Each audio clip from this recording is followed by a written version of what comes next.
A pleasure to meet all at last, and welcome back to Survival of No Limits. And so, I've basically talked about a combination of a few different things that happened in my life, other than the many scars that I've talked about before, in another location, in another outfit, and at another point in time. I've so far talked about the likes of things like foreign accent syndrome, bird flu, and a deadly fever. But now is the time where I basically go on to a point where another horrible injury had basically happened. At one point in time, I was wearing red Reeboks in April 2018.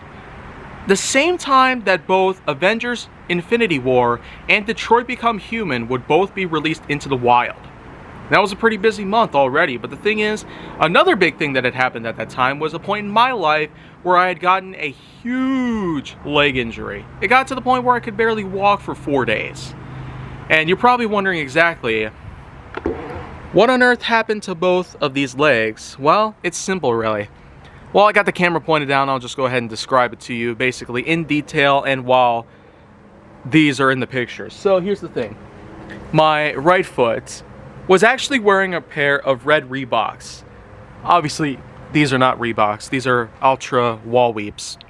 Some of the more recent models that have come around lately. So the thing is, while they might look similar to the red Reeboks I had, they are not at all the same. It's important to note that apparently that one injury that happened was probably one of the main reasons why I've now officially chosen to wear Natural Foot Gear certified footwear probably for the rest of my life.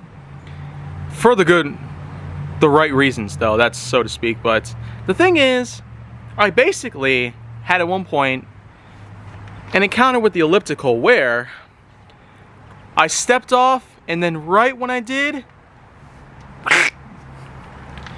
apparently my ankle rolled inward, a process known as overpronation.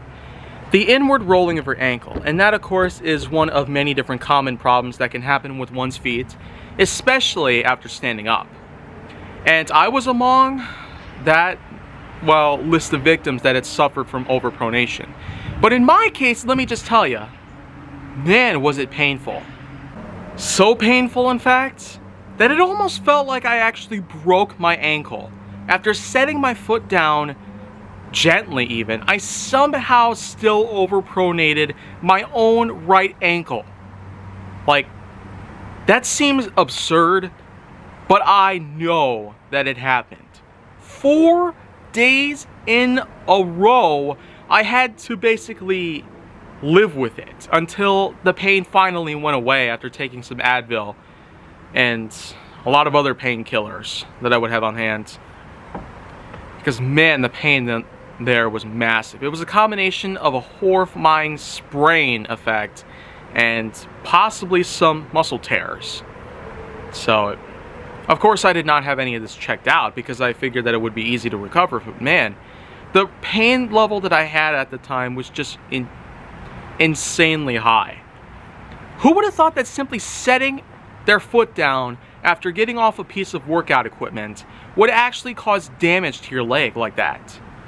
I softly set my right foot down, but even then, when I put my whole weight on it, it's still overpronated, which is just insane. Like, I don't even know why in the world that even happened. So, at this point in time, we could just go ahead and agree with ourselves that a leg injury like that would have been pretty horrifying, but the thing is, there could have been a point in time where it would have even been deadly. Like, the bone fractures would have caused infections or maybe even a leakage of fat tissues from the marrow itself. It would have gone into my bloodstream and then caused an embolism in my heart. And there's a lot of possibilities that would have happened. With that one injury alone, it could have ended my life in a lot of different ways. So, I guess that's the only reason I can offer based on what this has to do with survival. So, at this point in time, I'll just go ahead and call it right there. That one injury was horrible, but it could have been worse. So I'm thankful I lived through that. Well, anyways, well, it's about time I basically go ahead and move on to other things. So I'm glad I was able to keep this short and sweet and informative at the same time. But if you want to see more, go down to my channel, then make sure that you like, subscribe, comment, follow me on social media, and stay on the Hollywood side.